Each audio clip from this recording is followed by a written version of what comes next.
Hi there, I'm Seb from To The Trains and welcome back to the Railway Rover podcast. Today we're going to be exploring a little further afield, so I'm joined by Ambroise, who's from Belgium, to discuss the difference between the UK and EU in terms of the railways. So thank you very much for joining us, Ambroise. How are you doing today? Very well. That's good to hear. Thank you again for coming on. I think the big question though is, what would you say is probably the main difference between the UK's railways and what you've got in Europe? Because obviously it varies between countries to countries, so maybe you can speak about Belgium and France, and what have your experiences like? In my opinion, there are three main structures in Europe, in mainland Europe, for organizing the railways, and it's very different to what you see in the UK. So in the UK, it's based on a private model. It used to be franchising, now it's different. And in Europe, it's generally one state-owned operator, and there are three general structures, I'd say. So the first one is in Germany, which is called Deutsche Bahn. So basically, it's split into two companies, which one of the companies is the equivalent of Network Rail, so it manages tracks, stations, signals, and other stuff. And then there is the passenger part, which passenger and freight company, which manages all high-speed local regional trains, as well as some freight trains. In France, it's slightly different. So you have what we call the SNCF group. So SNCF is basically a French acronym for French National Railway Operator. And so you have SNCF Réseau and SNCF Voyage. So SNCF Réseau is basically the equivalent of Network Rail again. And then you have SNCF Voyage. So SNCF Voyage again can be split into two other parts. So for the Paris region, so Île-de-France, and then the rest of the country. So basically in Paris, you have the suburban trains called Transilien and the RER, Réseau Express Régional, Regional Express Network. So I don't know if you've heard a bit about the RER. Do you know what it is, or do I have to explain? A bit, but how about you explain it just for those in the audience who maybe don't know? Okay, so the RER is kind of like a suburban train when it's outside of the city center, but then instead of terminating at a major station in the city center, it continues down in tunnels and acts like an express metro line, generally to shorten travel times within the city center, because the Paris metro has a very high stopping density. So some stops are just maybe 300 meters apart. So sometimes for long distances it can get really, really long. So the RER is there for this. And the Transilien is, a classic suburban train. It terminates at major stations in the city center. Then when you're in the rest of the country, in the rest of France, you have different type of services. So of course the TGV, Train à Grande Vitesse, which is split into two, so Ouigo and Inouï. So basically Inouï is the normal brand and Ouigo is the low cost brand, which SNCF uses for its high-speed services. And then you've got TER services, Train Express Régional. So these are basically all the regional lines in France, but they're slightly differently managed than in other European countries in that SNCF operates them, but the rolling stock and the tracks and signals are owned by the regions of France. So for example, you have TER Nouvelle-Aquitaine, and these kind of things. And the Intercités are managed solely by SNCF. And then my other model is how trains are operated in Belgium by SNCB, which is again the French acronym for National Railway Operator for Belgium, which is split again. There is the network management part and the passenger part. And the passenger part is slightly different because unlike in Germany and France, where the regions kind of own the rolling stock and these kind of things, in Belgium, everything is owned by the government. This is due to the fact that Belgium is a very small country. So services are split by L trains, L standing for local. So these are all the regional trains. P trains, P standing for peak. So these are special peak only long distance trains. Then you have S trains, the suburban trains in all major cities. So Antwerp, Brussels, Liège. And then you have 𝗖𝗿 trains, 𝗖𝗿 standing for intercity. These are the longer distance services, which generally only operate within Belgium, but some of them continue in France, but not much. Then of course it varies from countries to countries, but generally it's similar. There are 3 types of networks, which are by the likes of France, Germany, and Belgium. Right, yeah. That was actually a really, really interesting overview, actually. I think it's very comprehensive. I like actually how you mentioned with RER and how it goes sort of an express, as you say, express metro service. I think that's quite clever, actually, as another opportunity or as another route to get passengers around quickly without them having to maybe switch to a dense or urban metro system. Well, you could also compare the RER to Crossrail or Thameslink, you know. Yeah. I think that's actually a good comparison to make. We'll be able to see just how similar it is to Crossrail when it releases, hopefully in the summer next year. We'll see. I'm not too confident in them.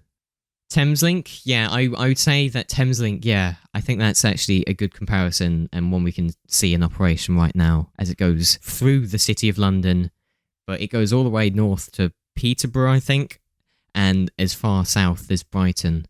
So that was actually a good point you bring up. And I think another thing that I was particularly interested in is, especially in France, with the budget sort of train service. So how does the budget train service in France compare to the, obviously, fully fledged services? So, I've never tested it out personally, but it's kind of similar to how Ryanair flies its planes. So you have, essentially they use the same rolling stock, but there is no first class, and seating is very dense, and not that comfortable from what I've heard, but it's really much cheaper. Sometimes it can be as much as 3 times cheaper if you buy your ticket a lot in advance. Right, yeah, I think that's quite a good idea, and I like how you compare that to Ryanair as well. Well, we've got Lumo coming out in the UK, formerly known as East Coast Trains, running budget services from London to Edinburgh.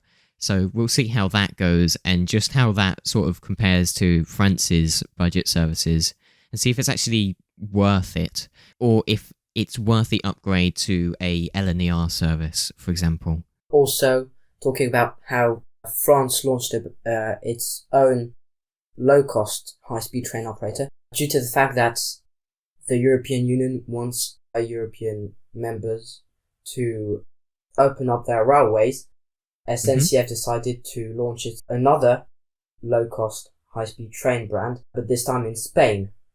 And so basically what they did is take part of the existing fleet which was operated in France, and they modified it to be operated in Spain only, changed the seating, and I actually heard pretty positive reviews about it. Yeah, that's quite good actually, and I didn't know about that, so I've just learnt something new.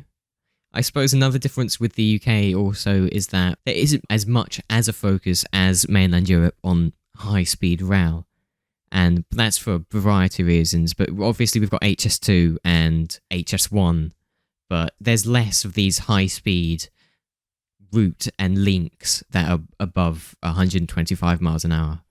Well, what you say is true, but also something we don't have that much, I think, in mainland Europe is, sort of classic intercity trains, but running at 125 miles per hour. It's generally we only have like 100 miles per hour train and, 200 miles per hour high speed train, but we don't have something in the middle to fill this gap, so. Well, that's actually quite interesting because I haven't done much research, but I wasn't actually expecting that. But that's quite interesting how there's a big contrast between your standard 100 mile an hour stock and then you've got your intercity international lines. Now, thinking back to the international lines again, you've got third-party private operators, I presume, or I might be wrong, but like Thalys or however you want to pronounce it, that run between countries. So we pronounce it Thalys in French, but in English it's Thalys, so you pronounce it right. So Thalys is actually a bit of a special case because if you know a bit of about how Eurostar works, Thalys is basically the same as Eurostar. So It's primarily owned by SNCF, and then it has a few private owners and other public state-owned companies who own it. So it's not actually private, but it's close to a private third-party operator. We do have a few private third-party operators, though. In France, not really, because it's really trying to keep, its railways very close.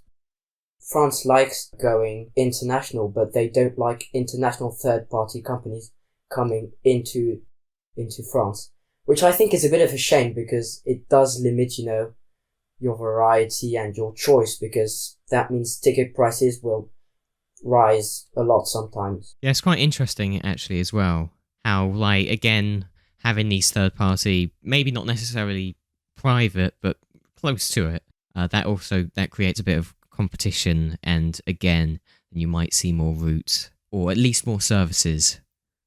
Now, on to something slightly different. I think us British, we're very quick to complain about our own railway and the infrastructure and all the delays, the engineering work, etc., etc. How do you think that, in terms of performance, in terms of delays, general quality of railways, how do you think that compares between the UK and continental Europe? Well, one thing I'd like to make clear is that in Europe, we tend to complain a lot about our railways too. French people, I wouldn't say they hate SNCF, but they don't like it because they have a very bad reputation in France too. Same in Belgium with the national railway operator. In Germany, it's actually quite good. I don't know how German people would rate it, but I don't complain about it personally. But I think the UK isn't necessarily worse than countries in mainland Europe. Again, it depends. I think where I live in Belgium, it's actually not that bad.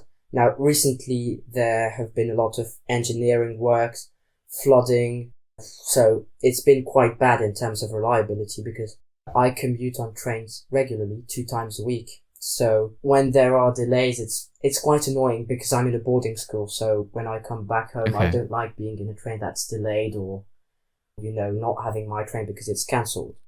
Yesterday, it took me 1 hour more than usual to come home because there had been a landslide. But generally speaking, it's not that bad. It's actually pretty good.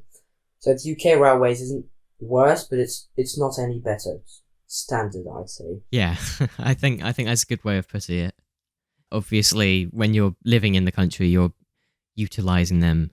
There's plenty to complain about. There is no perfect railway system or operation of sorts. There's always something to complain about, whether it's delays or they've sent a short form train, there's no reservations, there's this, there's that. I think with the Schengen area, correct me if I'm wrong, but being able to travel freely between these countries, and I think interrailing is just a great possibility.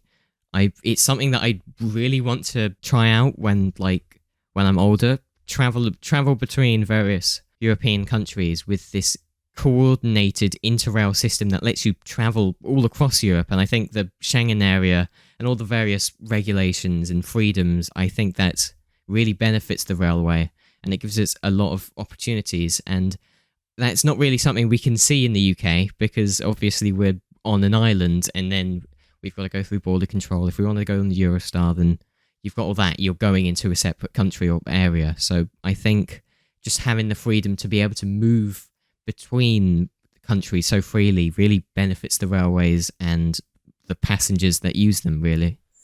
It does in some way, because yes, for example, if you're going, from Brussels to Paris, you can take the Thalys, it's direct, you don't have any border controls. But at the same time, it's not that integrated. It depends from which part of Europe you come. So let's say if you come from Belgium, it's actually not that practical, because you have to go via Paris almost all the time. And if you go via Paris, you'll probably have to go you arrive in Paris-Gare du Nord, in Paris's North Station, and you'll probably have to take the metro, the RER, to get into another station. And sometimes it can get pretty messy and not that convenient. Firstly, recently I took the train from southwest France all the way back to Brussels, and that involved, I think, 3 or 4 changes to make the complete trip. So it wasn't that efficient, but it's true that not having border control is something that does help. It would just be, I can only imagine just being in Germany, let's just say, and hopping on a train, heading, or making connections obviously, but heading to France pretty much stress-free relative to what we've got in the UK, I would say. Now, what would you say about the rolling stock for maybe France or Belgium or any other country, just Europe in general, relevant to the UK, perhaps? In Western mainland Europe, the rolling stock is actually pretty consistent, apart from Spain and Portugal, which use a larger loading gauge. So otherwise we all use standard gauge, but the difference is that in the UK we also use standard gauge, but the trains are a little narrower, and in Europe they're a little wider. Yeah. So in France, you can essentially divide trains into commuter trains, regional trains, and high-speed trains. Personally, I think intercity trains can be put into regional trains because there aren't that much in France and they're not on very long distances, in my opinion. So in France, for passenger services, we're really getting rid of all the local hauled stock, simply because EMUs look more modern and, more attractive, even though they're more expensive. So there was also, recently in France, I can't remember when, a few years ago, SNCF ordered new rolling stock, and it was actually too wide to fit in the stations, so platforms had to be modified. And it was quite a big fuss, because normally these kinds of mistakes never happen. So right, that is actually, I remember hearing about that. I think another difference actually is, would you say that there's having double-decker trains 2 floors, etc., whatever you want to call them, do you think that's beneficial? Do you think it makes it more cramped, or how do you say that impacts things? Even though we've got more floor space, like you said earlier, it is more cramped. Personally, I'm not a big fan of double-decker trains. They do look cool, but actually it's pretty cramped in them. So people generally think that you will always have more capacity on double-decker trains, so you have more floor capacity. So on a very long distance and not very frequent railway line, it is true. But if you're on a very busy commuter line, like line A of the RER in Paris, which is the busiest rail line in Europe, and it carries, more than 1.4 million passengers a day, this line is operated using double-decker trains. The problem, though, is that because you have less doors per floor compared to a single-decker train, well, that means that your dwell time at stations will be longer, and so inevitably your service cannot be as frequent. And so actually it does make your capacity a little smaller on very busy lines. Okay, yeah, I see where you're coming from there. I think I'm probably going to wrap up the episode around here. I've learnt a lot, quite frankly. I came in, I didn't know that much, to be fair, about the railways in mainland Europe. So thank you very much for coming on and teaching me so much. And hopefully our audience will be able to take on board what they didn't maybe know. Maybe some of them are particularly clued up. Maybe some of them are living in Europe right now, or mainland Europe at least. Maybe some of them are like me and live in the UK and haven't done much research. So this was a very interesting episode actually to record, and thank you very much for coming on. You're welcome. Thank you also for replying to my email. And that's all right. I was pleasantly surprised, I'll tell you that. Are you working on anything, any projects, a YouTube channel? Well, I know you've got a YouTube channel, but is there anything you want to share for the audience to take a look at? And I'll link it in the description of the episode. For the moment, I don't have anything special I'm working on. Okay, I can link your channel in the description, and then it'll just be a watch this space. Go subscribe to Ambroise, and hopefully there'll be something out sometime. So thank you once again to Ambroise for coming along. Hopefully you've learnt many new things about the continental railways, mainland Europe, all of that stuff. I've been Seb from To The Trains, and thank you for listening to Railway Rover.